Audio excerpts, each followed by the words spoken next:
Well, aloha, everybody. This is Cathy BIlsky, the Quantum Leap Let Light Unite show on my channel. I hope you're having a very interesting Mercury in retrograde. Mine certainly is going cray-cray. I just found out about an hour ago that I was suspended on my normal radio station because of something I did on YouTube. I got suspended for 3.5 months ago. And I'm allowed to do YouTube live now, and I'm not restricted, so I don't know what's going on, but I thought, I can still do live, so what if it doesn't go out to 500,000 people? It still gets out there. I wanted to remind you, and maybe I've said it already, that Mercury is in retrograde, so if it can go wrong, it will. Communication problems, things just don't go right. You might have things break down on you, like the car, the internet. You might get suspended from your radio station.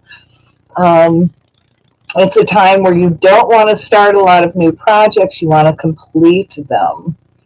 A lot of times when projects are started in Mercury in retrograde, after it goes direct, they fall apart. And that's including relationships, like I said, new opportunities, jobs, people, whatever. But it's a good time to finish projects that you've already started. A lot of people that I know actually come visit me in Hawaii in retrograde. I call it the retrograde crowd. And we are going to be in retrograde till the 3rd of June. Give it 3 more days before we're out. So it's, they said it was going to be a rocky time, and woo, boy, it is challenging. Now, what I wanted to talk to you about today was how to improvise and how to prep.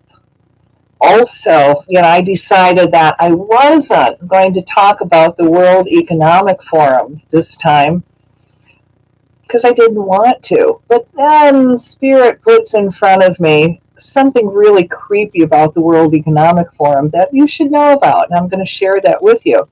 And before I get to that, I want to make you aware of what is happening out there with the World Health Organization, which nobody, no one, not us, has actually voted for. They're getting countries all over the world to sign this treaty, and it's going to give them power over everything, so they say. And, if they declare it's another pandemic, they can say, all right, everybody, quarantine, shut down, and this is the latest vaccine you're going to take. And you're going to do this, and whatever they want, and they are not elected. So you better talk to your elected representatives wherever they are and have a little chat and saying, you guys vote for this, you are out of office for sure, you are gone. And Biden has already said, oh yes, let's bring it on and let's give you more power. Now that's the Democratic Party, and I don't like the Republicans either, but the Democrats are in power. And this is what's happening. We can lose everything. Now, on my end, I just decided I'm not complying. I'm not complying to illegal lockdowns. I'm not complying to definitely any, you know what, the J's. And I am not going to shut my business down. I'm not doing it. These people are not elected by us. They have no say. And to abort our Constitution because we signed a treaty with them, anybody who signed that treaty, they are traitors to the United States and any government, any country. Any of your government officials that are signing on to this are traitors.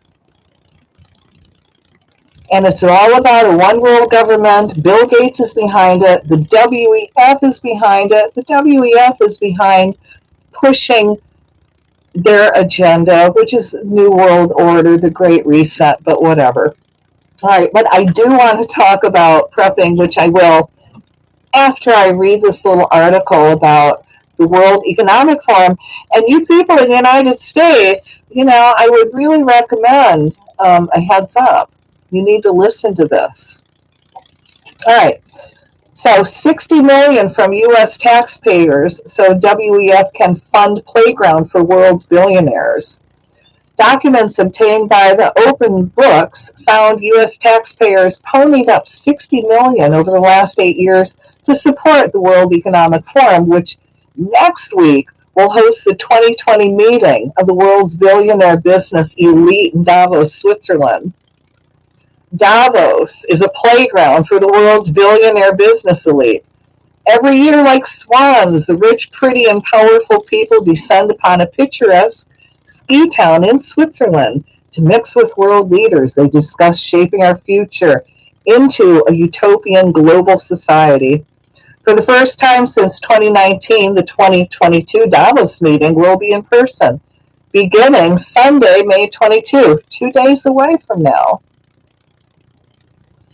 The host organization, the World Economic Forum, founded by German economist Klaus Schwab, Nazi, says it provides a platform for high-powered leaders to shape global, regional, and industry agendas.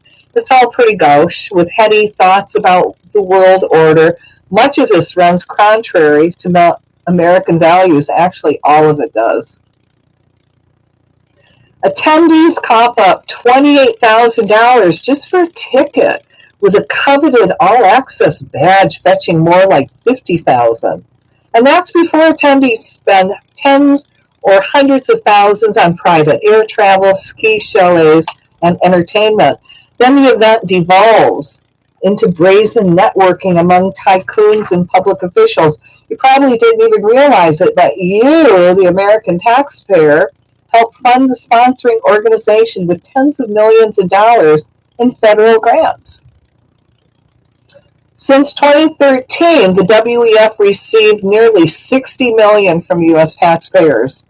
The auditors at OpenTheBooks.com found that under the Trump administration, the WEF received $33 million, which outpaced the $26 million in second-term Obama-era funding. Why are American taxpayers funding this organization? Our national debt exceeds $30 trillion and there are cascading world crises. Obviously, the U.S. should not subsidize an organization whose member companies are already fabulously wealthy and whose largest annual conference functions as a magnet for the super rich. As of January 2017, the WEF membership and partnership fees range from $65,000 to $650,000 annually. The real magic of Davos happens behind closed doors. The rich and powerful use the event as a chance to network and hash out their differences out of the public eye. Hypocrisy takes center stage. The WEF criticizes CEOs making much more than their employees, while Davos gathers the world's super rich. Schwab himself has come under scrutiny for using WEF funds and business contracts to enhance his own personal wealth. Oh, surprise. It sure doesn't make it sound like American strategic or financial interests are being prioritized. It gets worse when you consider the theme of Davos hosted discussions. In January 2021, the Davos conference became a vehicle for promoting the Great Reset, a concept Schwab developed in his book about COVID-19 with French economist Thierry Malloret. It's described as a guide to understand how the virus disrupted our social and economic systems and what changes will be needed to create a more inclusive, resilient, and sustainable world going further. The authors looked at what the root causes of these crises were and why they lead to a need for a great reset of our global social, economic, and political systems.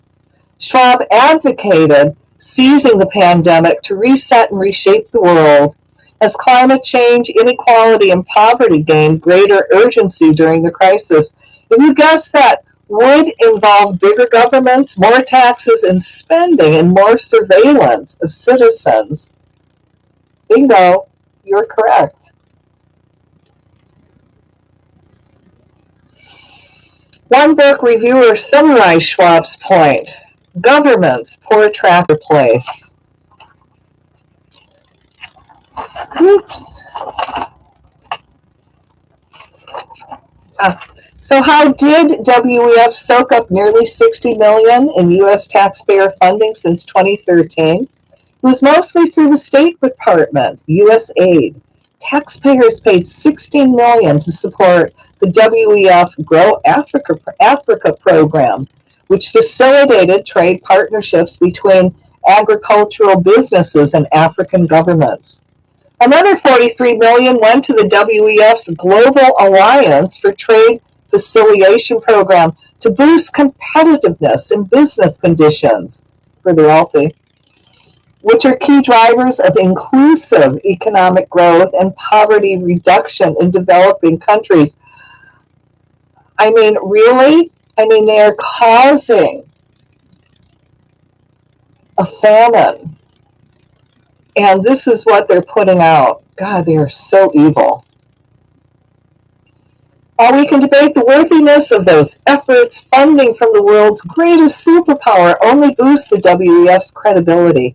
In Davos, these Klausocrats, I like that, socialize with heads of state, diplomats, and journalists. For example, the Great Reset discussions include International Money Fund Director Kristalina Georgieva, Charles, Prince of Wales, and Secretary General Antonio Guterres, among others. Presidents Trump and Obama both have attended meetings. The 2022 meeting will offer world leaders an opportunity to take stock of the state of the world and shape partnerships and policies for the crucial period ahead. One can only hope the discussions are as ineffective as critics suggest. America must stop subsidizing the host of this lavish globalist soiree. After all, this organization wants to press the reset button on our way of life. Now, this was written by Adam Andrzejewski, the Open Book Substack page. Now, they're going to meet in Davos, so I want you guys to do a little bit of energy work with me. Now, I want you to imagine everyone at Davos, and we're going to call to their higher selves to step forward in the light, and if they choose not to, which is their free will, we ask their higher selves and guardian angels, put them in a position of harmlessness. We're going to ask that Mercury in retrograde is just all over the place at Davos, which means miscommunication, missed appointments, people not getting along, people arguing, a lot of infighting, and them not getting anything done. Also, let Mercury in retrograde bring everything up to the surface that they are attempting to do. And if it's for all of the members from Davos, if it's for their highest good, I'm going to ask their higher selves and guardian angels not only put them in a position of harmlessness, but that they receive a karmic return of over 1,000,000-fold for what they are putting out on the planet, and that it's returned now. It comes at them from every direction, every point, everywhere. Let it be totally chaos in Davos, if it's for the world and the earth and humanity's highest good. So be it. And we'll take a deep breath and release it. And boy, do I give thanks for this opportunity to serve. Now I'm going to do another World Enlightenment Event, and it's going to be on July 20th at 9 to 10 p.m. Pacific time. And yes, we're going to do more chanting. You know, we cannot back off from World Enlightenment, because if we do, we really are screwed. You think these guys are not doing satanic work and trying to push all their agendas forward? They are. So this is our way of negating and countering it. And if you are not happy with how the world is, then you might want to give some attention to World Enlightenment. Put it on your calendar. And now I don't have everything set up for it. But we've done this before. We can do it again. You know, what are we waiting for? It's just getting worse on the planet. You know, the other side, the satanic side, are really going for it. They are doing their jobs. And again, it's time to do another enlightenment event. So I hope you share that. Yeah, I will post more on my Facebook page and all the social media. All right, let's talk about improvising and prepping. Now, I've been very, very lucky. I'm old, okay? I grew up in Detroit during the time period where it was the golden age of the unions. My dad worked, he was a tool and die guy and worked for Cadillac. So if he saw a tool and catalog that he didn't want to buy, he would just make it. So he also taught me how to improvise and how to make do with what I had. And I'm telling you, he really, really, really, really loved duct tape. And I have to say, I've been a fan of it all my life. But I will tell you, if you've never experienced Gorilla Tape, wow, you should. It's incredible. It's even better than duct tape. So a way that I improvised, about a couple of weeks ago, it was really rainy and very, very dark and very rainy one night. And I was coming home and I was backing my car in to my driveway. And I ran into the shed.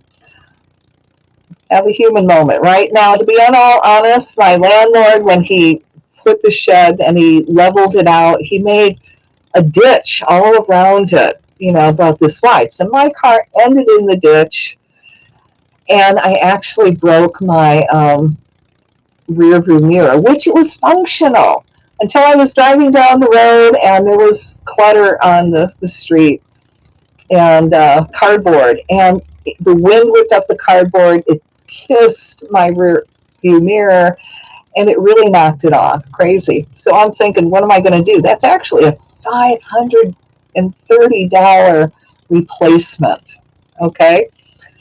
Which I don't want to put out that money. So I got some Gorilla Tape, and I wrapped the Gorilla Tape around my rear view mirror so it wouldn't fall off. And I'm telling you, it works great. I don't care if the electric part works. I can always move the mirror with my finger. Okay, that's improvising. It's taking what you have and making it work. Gardening, prepping. If you're not gardening, guys, you really need to. And I am obsessed with gardening right now. And if you go to my YouTube channel on Cathy BIlsky, I put out a really short 10-minute video on how you can garden in containers. And I am such a novice. I mean, thank God for YouTube videos, because if I get a plant and I need to plant it, I'll go online, I'll view YouTube, how do I plant it? Oh, cool, okay. I mean, it's all out there. It's very, very easy. But it's improvising. And if you're looking at how you can put together a garden that's very, very simple, well, one of the things that I put out in that little short video is container gardening. And the first container garden I did was potatoes, but I did it late in the year, like late July, better late than never. I got seed potatoes, and I actually got potatoes from it, and they really tasted very good. But because it was so late in the year, I probably got a good couple pounds of really tiny, tiny, potatoes, which I used for harvest of this year. And, they are growing. It takes a little bit longer for them to pop up, but they are happy campers, and I should have a really good potato crop this year. You put them high, the potato containers, so then the bugs stay out and the bugs don't get them. And then every now and then, I'm totally organic gardener, and I've got these really nifty tips that I've learned. You can take the banana peelings and put it in a bucket and just let it sit, fill a bucket up with water and then cover it if you want. But, now you're making potassium water, and that's really good for your plants and the potatoes. So every now and then I douse them with that.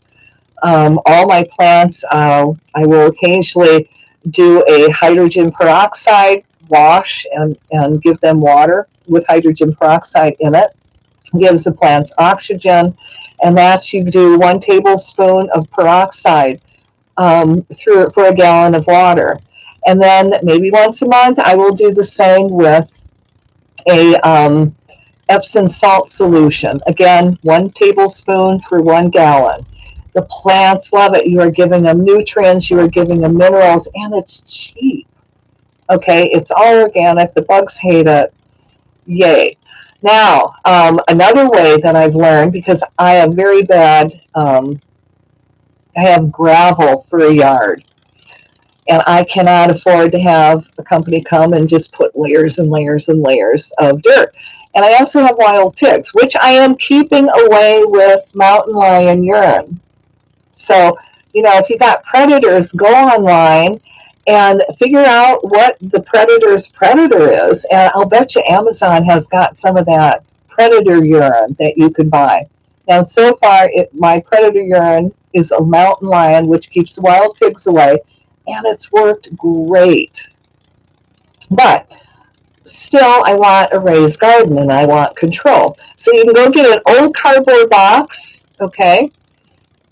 And you fold the inside, the flaps and the inside, and then you've got the bottom, flip it over, you put chicken wire on it, make a little hole on the bottom so for water can get through. You've got chicken wire to hold it together. You fill most of it, about a quarter of it with leaves and sticks and mulchy stuff. And then you can start putting a little bit of compost that you'll buy from, unless you have regular compost, and then fill the rest up with dirt. You're not wasting dirt, and trust me, the plants love it. But what I've also learned, and this is a little expensive, but it is so worth it, is get some bat iguana or bat or worm castings. Wonderful, the plants love it, and it's organic. But get your plants in. And, when you do that way, there's no excuse. You can even take cement blocks and make a raised garden bed, which I've also done because I got so much room and so many plants to put in. But I am thinking, and I have people come out and help me, that I can't eat all this food. I am planning and planting for the future. I've got I bought fig trees, I bought grapes, because I thought that would be a fun food to have and to be able to share later on. And of course, you've got the regular, I got about 5 or 6 different kinds of tomatoes, probably 7 or 8, squashes, watermelons, goji berries, which grows in Hawaii. And then I looked at what really grows in Hawaii that grows well, and I brought some of them in.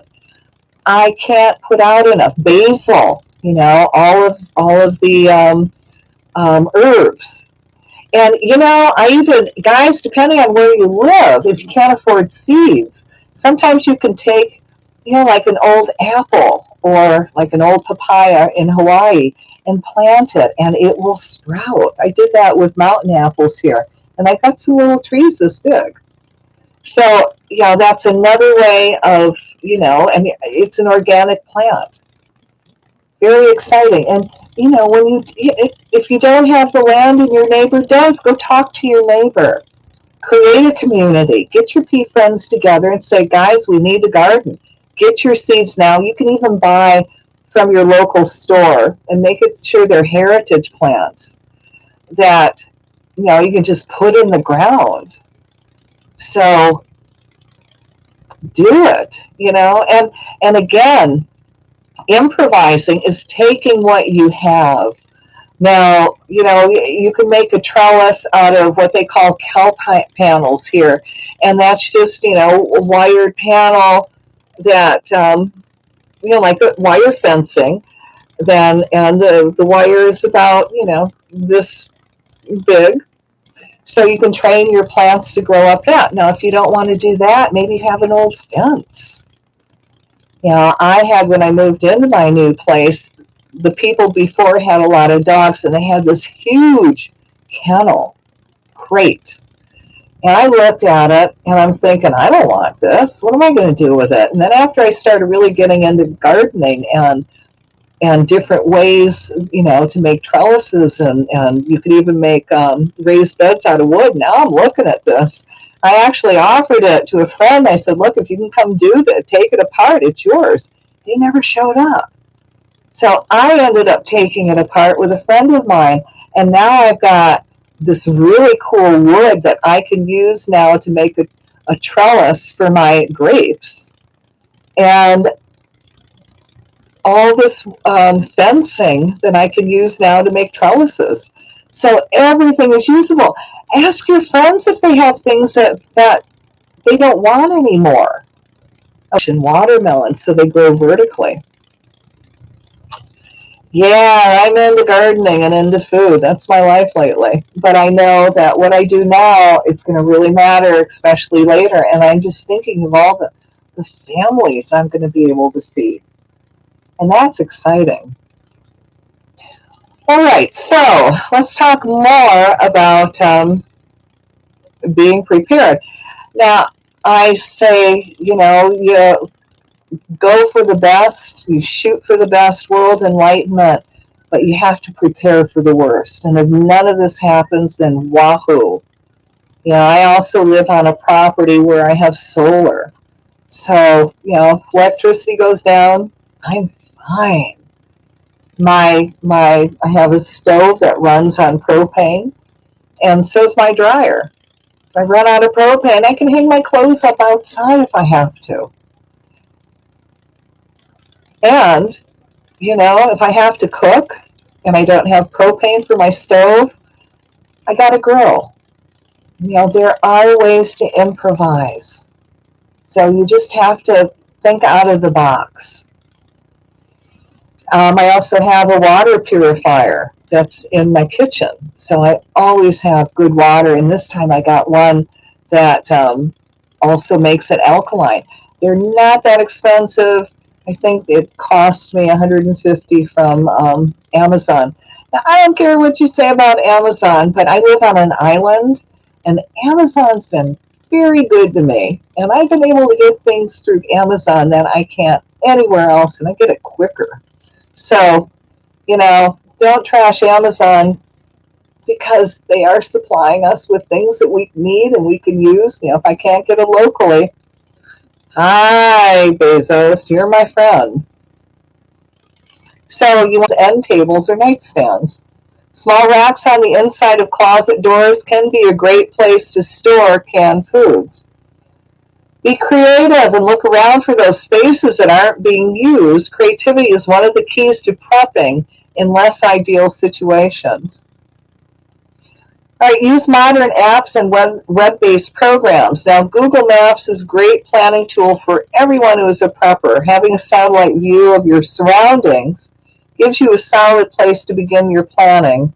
Printing out these maps and incorporating them into your defensive plan is a good idea, so you have them available when you need them. There are a lot of good mobile apps as well, like Golf GPS for the iPhone, and give you the range of objects relative to your location. Other apps like Bullet Drop can be used to figure out, you guessed it, the drop of a bullet based on its weight and muzzle velocity. Well, by browsing the app stores, you can probably come up with more apps that would be useful for prepping, and I would think he would have some more.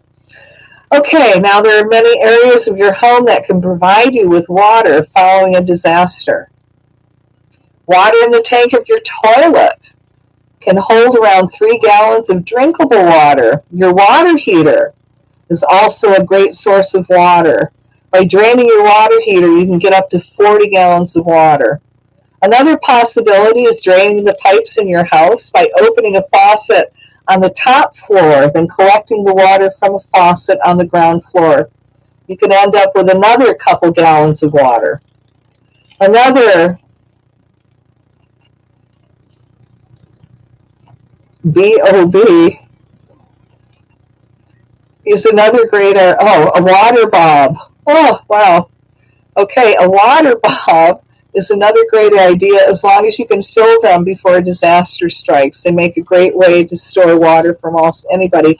I gotta look that one up. Never heard of a water bomb before. But it wouldn't hurt, depending on where you live, to have even some huge storage containers for water that you keep outside, just for emergency use. Now, you learn to use Emergency Response Guide, the ERG. The ERG is a book that allows first responders to identify hazardous material, their labels, containers, hazards, and appropriate protective equipment. In a post-collapse environment, factories, pipelines, and chemical plants will still be a part of the landscape. Having access to ERG will allow you to identify hazards if you're looking for supplies in those areas. It would also make a great addition to your library in order to help treat accidental exposure to those chemicals. A PDF of the ERG makes a great addition to Prepping Library and can be located there for free. There's also an Android and iPhone app available. Now, you can't only focus on your strengths. Now, we all have a tendency to like to do things that we're good at. You should take an honest look at yourself and see where you need to get better. For me, it's working with tools. Once you've identified those things, don't shy away from them. Attack them and learn everything you can about the areas where you're the weakest. If you're really good with a rifle but have no idea how to grow a garden, guess what? You're a gardener until you know what you're doing. I'm not good with a rifle because I don't have one, but I'm learning how to be a good gardener. It's called the Cram and Jam program. Gaining survival skills is just as important, if not more important, as gathering food, water, and other gear. Plus, they're easier to carry around. Now, mountain bikes make a great post-collapse vehicle. A bike would be a lifesaver after a collapse or even a short-term breakdown. When fuel cannot be delivered, a bike of some kind will provide the ability to travel distances at speed.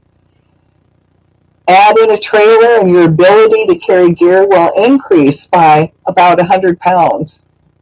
The mountain bike will give you more travel options.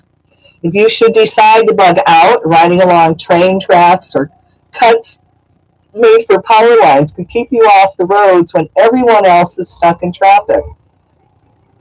Now, I actually have a bike, but it's not a mountain bike. It's an electric bike, which I hope, God, I never have to use. But for me, I can charge that electric bike up because I have solar power, but I also have a solar generator. So I can also solar it up there. Solar generators rock. Oh my God, I'm so glad I got one. And no, they don't pay me for this at all. But the one that I use is called Generac. And I love it. Now, I also have solar panels that come with it that I can plug it in to recharge it. Or I can put it into the electrical outlet and it'll recharge it that way. So, or you can charge it in your car. But I don't need any kind of fuel. And as long as I've got sunlight, I can recharge it. I can recharge my bike. I also have a big Generac and I have a smaller one. The smaller one, for me, if I need lights or to charge up the phone or whatever, it's good for that. And again, I can also recharge it by the sun and solar. So check those out. If you can afford to invest in one, it's really, really worth it. Trust me. And again, I live on an island, and wow, I have used it already since I've been living here. And it's made my life more comfortable. Plus, I have the peace of mind knowing that it's there if I need it. All right, have a plan to get your family together in one place if an event occurs when you're separated. Now, the plan should be something that you and your family can implement without the need to communicate in case cell phones don't work. As an example, your plan may be that if something occurs while you're at work, then your wife or husband will go get the kids from school and you'll work your way back to the house. You can also have each parent get one child and then both head home. Your plan will vary depending on your specific situation, but it should be something that everyone knows. As with any plan, it helps to practice it.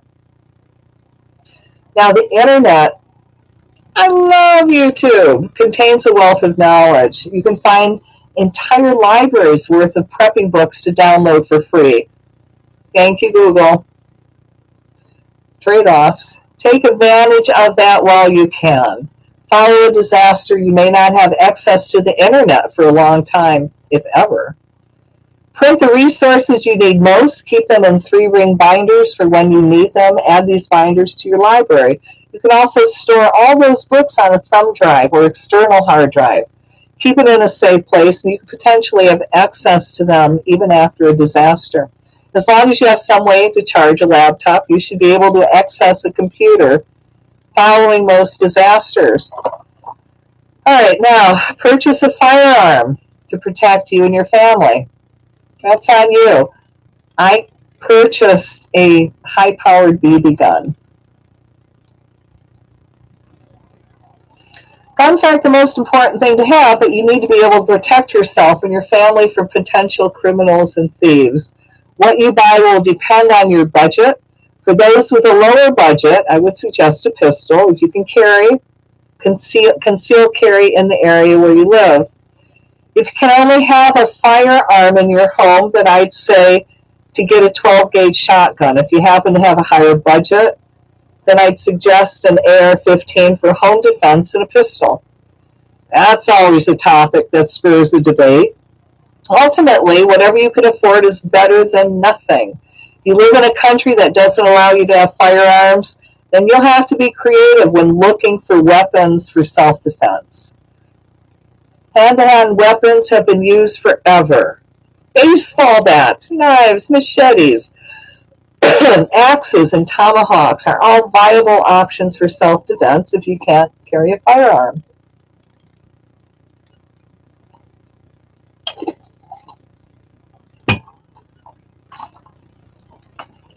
All right, what else? Yeah, get in shape now. All right, don't laugh. Prepping isn't normally hard work, but the strain of a post-collapse life is. If all of the modern conveniences we take for granted are gone, then something as simple as getting drinking water could become a back-breaking ordeal. A lack of strength and flexibility also means that you are more likely to get injured. Being overweight increases the chance of heart disease, diabetes, which could be a death sentence in a grid-down situation, and many other negative health effects. If you need to walk 20 miles a day, could you do it? Could you wake up the next day after a couple of hours of sleep and do it again? These are questions you honestly need to ask yourself. Start a basic exercise program that will make all aspects of your life better. Really, start gardening. You want some good exercise? Gardening. It's lifting, it's hauling dirt, it's digging, it's planting. Just one route. Now, expensive solar panels aren't the only way to get power from the sun. There are a bunch of portable solar charging options available right now for $75. These solar chargers are typically aimed at charging cell phones, but they can also charge batteries or battery packs. I've used Goal Zero products a lot, and I've never had a problem with them. There are other brands on the market, but good luck. More expensive solar power options are available. Prepping to power your entire home after a collapse is possible if you're willing to put the time, money, and effort into it. You know, if you think you're worth it and your family's worth it. Now, you know, I got some solar panels off of, yeah, you guessed it, Amazon. and they were not that expensive. So, go online, Google it, go on Amazon, see what they have, and then also go direct to those companies and see what they're offering. Now, you don't have to go through Amazon. You can also go direct. All right, storing water should be your first priority. You can only live for a couple of days without water. You should plan around a gallon of water per day per family member. For a family of 3 or 4, that can add up quickly. Water also takes up a lot of space and is very heavy, making it one of the more difficult items to store. There's a wide variety of water storage containers available for sale. They can get expensive, but they also have added benefit of being stackable, and it's worth having a little extra water there just in case. A less expensive way to store water when you're first starting out is by rinsing old soda bottles and filling up them with tap water, or just buying cases of bottled water. These containers are not as strong as purpose-built water storage containers. Be careful when stacking them, but it works. You can also help improve the taste of water that has been stored for a long time by pouring it back and forth between the 2 containers. Now, get to know who your neighbors are before a disaster strike. This is community. Following a collapse, we will all have to work together. You can start by simply learning your neighbors' names or waving as you drive past them. You don't have to become besties with them, but at least being familiar with them can go a long way when you may need their help. Even if you live in the middle of nowhere, getting to know your closest neighbors is a good idea. The lone prepper or prepper family is not the best idea, and the crazy homicidal prepper isn't going to work, but you will need help to do everything that is needed in the event of a long-term collapse. Yeah, and actually I am asking for help with my garden because I can't do it all. And this is a time of year where you got to get the plants in. So it's kind of like cram and jam. We got to do it now. If you want food in the fall, get that garden in. I can't say it enough. Ooh, boy. Okay, here's an interesting one you probably haven't thought of. Dealing with bodies in the SHTF, the shit hits the fan world, is something that we will need to become accustomed to. If you come across a corpse, it may smell bad, but the likelihood of it transmitting diseases to you is low, unless they're vaxxed. This is especially true if they died of starvation, dehydration, or trauma, such as a gunshot wound or falling debris. A corpse will contaminate water, so they should be moved away from bodies of water or groundwater. They will also bring vermin to the area, which will transmit diseases. Burying or burning bodies is the best way to keep vermin away.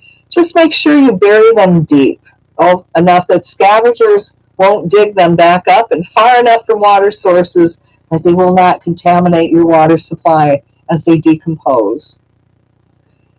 Get a home bag in your vehicle if you work or spend a lot of time away from home. It's also called like a getaway bag.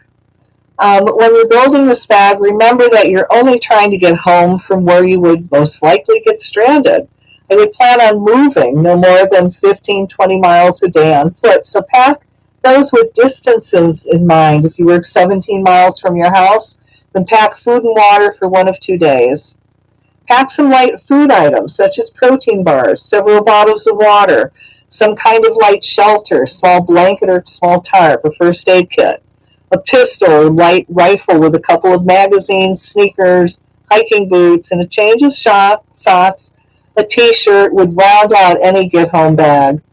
I would build it, keep it light, and get home as fast as you can. Now, know how to disinfect your water and know several methods how to do so.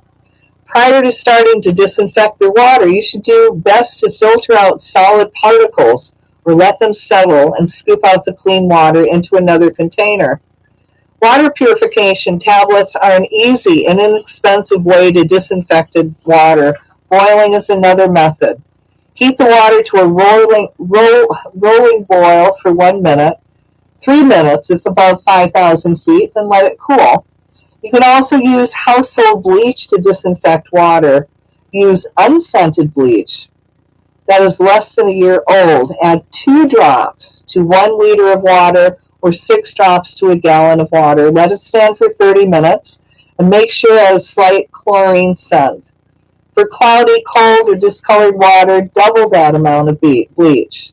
Make sure you're prepping items so you can also filter water. Buying a quality Survivor water filtration system should be one of your top priorities when you start. Now, a little note when you're prepping, and if you're paying attention to all the food shortages that are going on, and that the wheat farmers are going to have a hard time growing wheat because they can't get fertilizer. You might want to get some extra flour now while you can, so you can bake bread. And if you bake bread later, you can also use that for a trade. For whatever, food, whatever you need.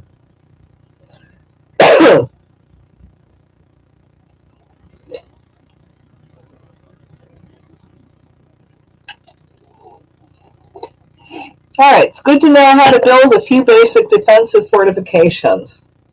A couple of useful fortifications are the abatis and defensive fighting position. An abatis is useful for diverting or stopping traffic on roadways. You can build one by felling or dragging trees into the road and interlacing them together to form a continuous barrier that a vehicle would not be able to pass. The DFP is nothing more than a hole in its most basic form. It should be 2 rifles long, 1 rifle wide, and roughly deep enough to allow the tallest person to be covered up to their armpits. To improve the DFP, add frontal and overhead protection. Conceal it as best as you can. Prepping basic fortifications ahead of time will greatly increase your survivability during a no-notice collapse.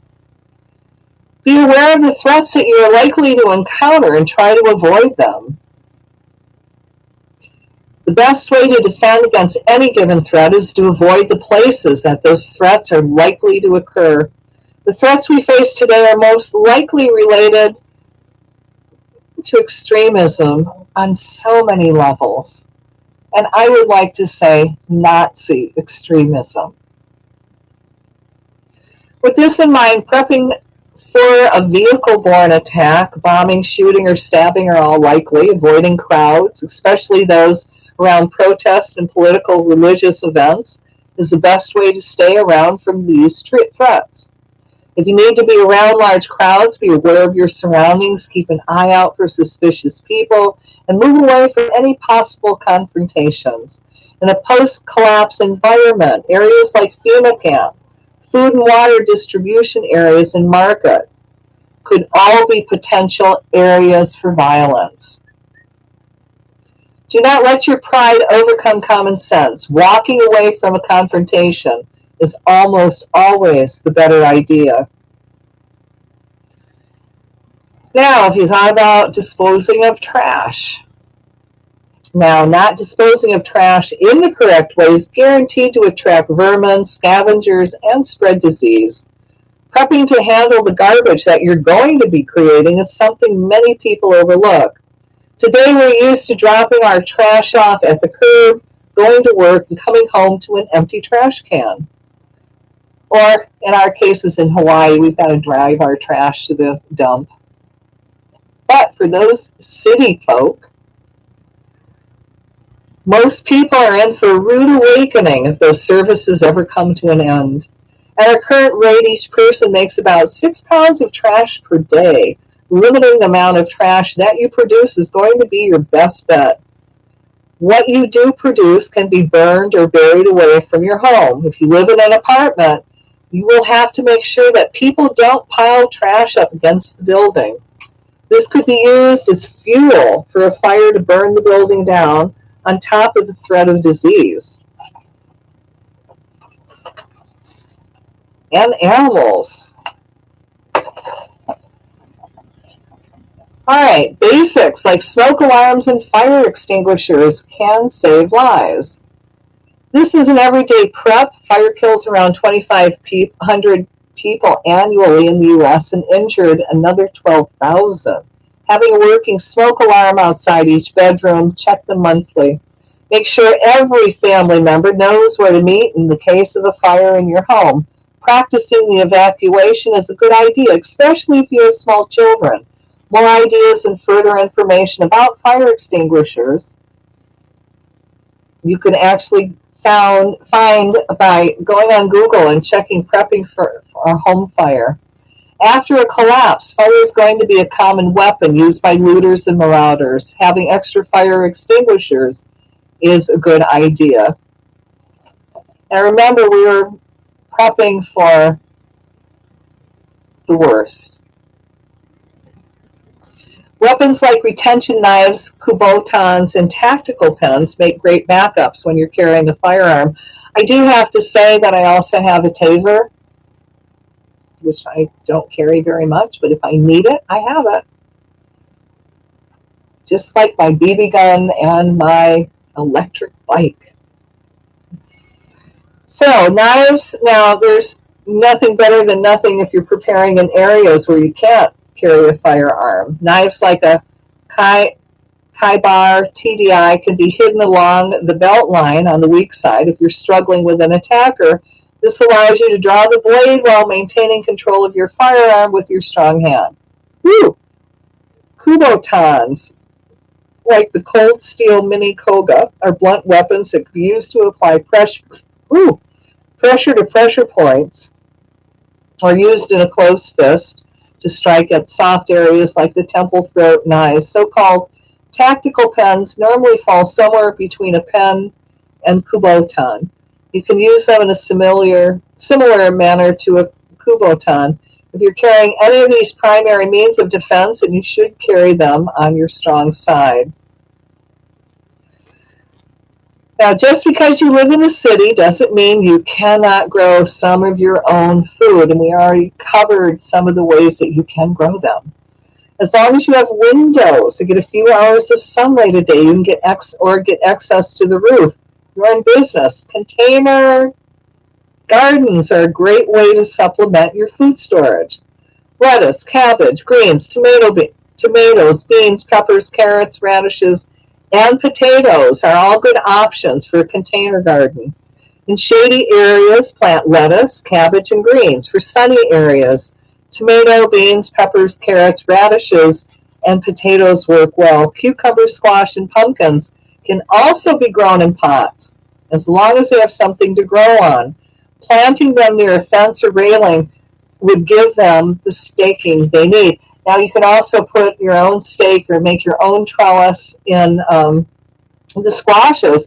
And what's really good is, like the butternut squash and the winter squash doesn't mean you grow them in the winter. It means they can last because their shells are very hard and thick, that they can last a long time and last, anywhere from 8 months to a year.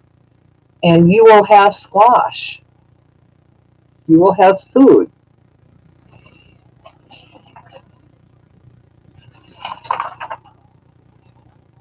All right, so I think we're going to continue doing this next week because I think it's very, very important that you prep.